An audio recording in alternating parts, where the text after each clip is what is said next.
The economy itself, first of all, in Star Citizen is completely dynamic. So the player's actions are going to be affecting the supply and demand and the prices. So a lot of the missions that are generated for players to take, or even AI to go and do, are created by the economy system itself. To give you an example, if you have a weapons factory sitting on a planet and it requires 3 tons of metal alloy and 1 ton of high explosive and 1 ton of electronics to create 20 missiles in a game turn, that factory will create a mission out on the mission boards, which we'll have like in a system, and that will propagate to other systems at sort of the speed of communication in the Star Citizen universe. And it will say, hey, look, I need 3 tons of steel alloy, 1 ton of high explosive, 1 ton of electronics, and who wants to take them? And so in that case, a player could look at the mission board and go, oh, look, there's a mission to take 3 tons. Okay, I'll take it, and fly in with the alloy. And if the player doesn't do it, an AI will take it and fly the stuff in.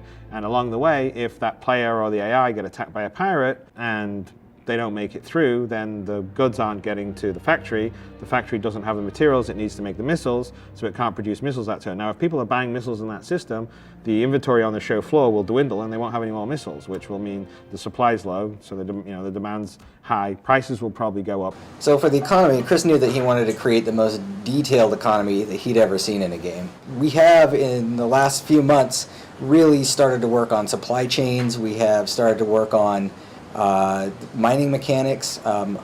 We have even gone up to Montreal to work with behavior, and they've started working on our new simulation tool. It's not really what you would see in the game, but it gives us kind of a sandbox that we can play in to see what the different kinds of values and numbers and the interactions between different aspects of the economy will do.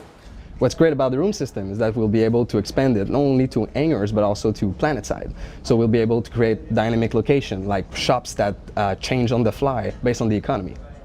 The player experience is going to be improved considerably by the fact that we're actually simulating all of these NPCs in the background. Product prices, the missions being offered, which NPCs you see in which area, which ships you see in which area, what they're doing in those areas. This is all going to be dictated by the economic simulator that's going to establish context for the entire system. If you see something occurring, within a particular, section of space, you see an NPC doing something, it's because there is logical, rational reason in the course of this entire fully functional economy why that's happening.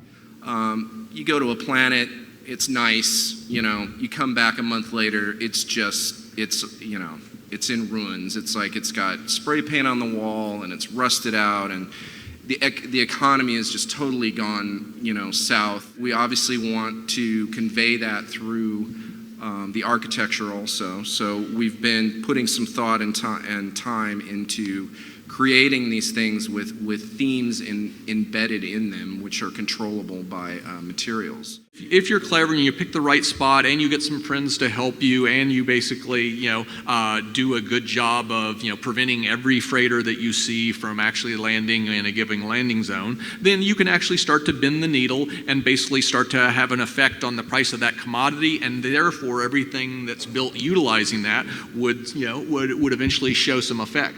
We actually have a full universe simulation, and it simulates about 20 million AI agents, and it simulates the AI agents in a very sort of high-level manner. So I think when that all sort of comes online and comes together, I think it'll be very cool. I mean, we currently have the universe simulation happening on its server, and where we have an interface where there's the communication of kind of what you would, this is the kind of thing you would see if you're in this area, and that's all in progress. So I think it'll work quite well. So, all right, we're in the implementation stages of this sort of grand design. Tony's mentioned the sort of final lockdown, the final part of the design, and we're basically unifying all the AI and the mission stuff into one system that has different levels and scopes and sort of knows how to talk amongst itself very well. What you really need if you're going to get that exponential curve in terms of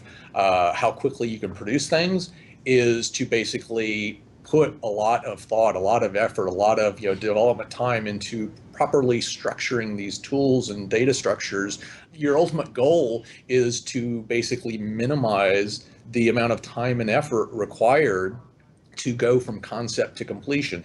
And so I'm really excited that, we're getting to the point now that, the stuff that we were talking about, in the early days of the project, we have tool support internally for that I can actually start building this stuff. Everything within the game is created from one of the resources that runs through the system. Iron, gold, titanium, hydrogen, oxygen. To get commodities into the game means that we can start building the foundation for creating an actual economy. For these cool features we're going to see coming up, like systemic pricing, like dynamic economies that really react to players buying things in certain locations and selling them in others. As these things start to come online, it's really going to change the experience that people are having now and turn it much more into the game that we envision. And so what you should see later this year will be more linkage of these probability volumes into into this whole systemic economic back end, so that you start to get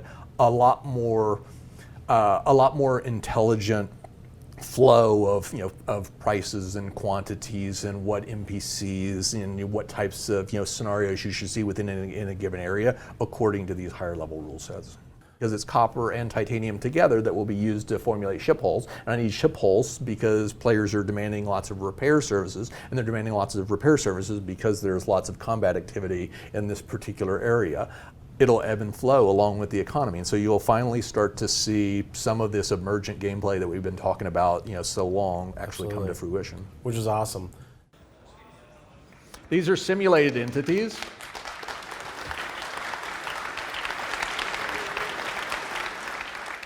They also have personality traits too. Like each one has a little bit of something going on. Yeah, there are a number of different traits that we're modeling. We're still working out the exact configuration. One of them is ambition, and that specifies how far a quantum can push themselves relative to others, whether in crime or legitimate enterprise. Another one is intelligence, and that dictates what sort of things they can pursue and how well they can do something. Happiness is a measure of whether a quantum, the singular form of quanta, is miserable or content, and unhappy quanta want to change their situation, move to a new location, change occupations, and that sort of thing. And let's check out their workers. You notice that their workers are falling off a cliff. What is happening? Well, we just opened up a new power plant factory, and they're getting offered better wages from another place. And so,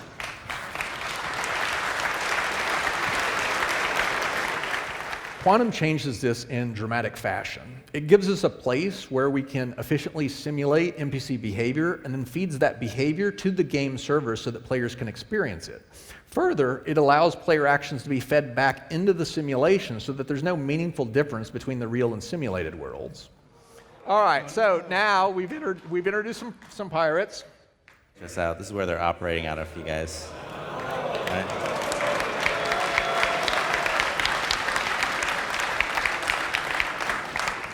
I've covered a few of the large areas that quantum will impact, but the effects will be felt far wider. How many NPCs you see at a landing zone, for example, and what they're doing can now change over time. Manufacturing towns might boom and bust depending upon how much commerce is passing through them at any given moment. NPCs can grow and evolve separately from their interactions with players into powerful bosses potentially, and you'll be able to witness their growth in lots of different ways. Persistence of resources on moons and planets, right? And in fact, I think our team is doing it this quarter. For 3.9. For 4.39. Yeah, so 3.9. Yeah. And this is where it starts getting interesting to where conflict over the that's locations, exactly right? it. So, I mean, it just all emerges, that gameplay emerges out of it, and then if it feeds into sort of the background universe simulation that we're, the thing that you're working on, Tony, that we're running, that I just think I haven't seen a game like this, and it is literally like a second universe that you can just escape into. All right, so there you go, folks. That's a fairly in-depth discussion of what's coming up this year. Tony's goal is to have elements of the dynamic universe start to come online next year, likely towards the back half of the year, where players' actions can impact both the dynamic economy and other players. Far as server meshing being a prerequisite for quantum, that isn't the case. We are already deep into testing multiple facets of what we're aiming to deliver, so it's coming. Yeah.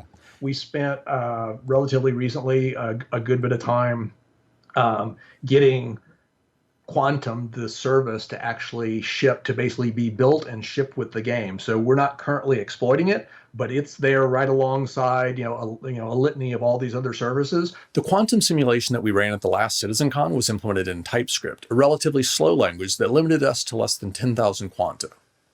All of that logic has since been rewritten in C#, and a lot of time and effort invested into optimizing the threading and resource locking, which wound up increasing performance by more than 2 orders of magnitude. Stanton is one of the more complex solar systems and will require about 50 to 100,000 quanta in order to achieve the required fidelity, which means we've got a lot of extra headroom without any additional performance tuning to support upcoming solar systems like Pyro. We're now in early stage testing to allow Quantum to start pushing the first few bits of simulated data out the door and start impacting the game, and we expect to go live with these efforts later this year. Player actions are fed back into Quantum, such that if a lot of beacons are accepted and the NPC is successfully defended in the game, the security risk as perceived by the pirates in Quantum will increase, thus affecting their sense of whether the risk justifies the reward. This means that not only will the system ebb and flow of its own accord, but your actions within the game will directly impact the simulation and thus the overall state of the universe. I hope that you now have a better sense of some of the things we're aiming to accomplish over the next year, and that you're as excited as we are about the potential of these new features and technologies to really transform the gameplay experience.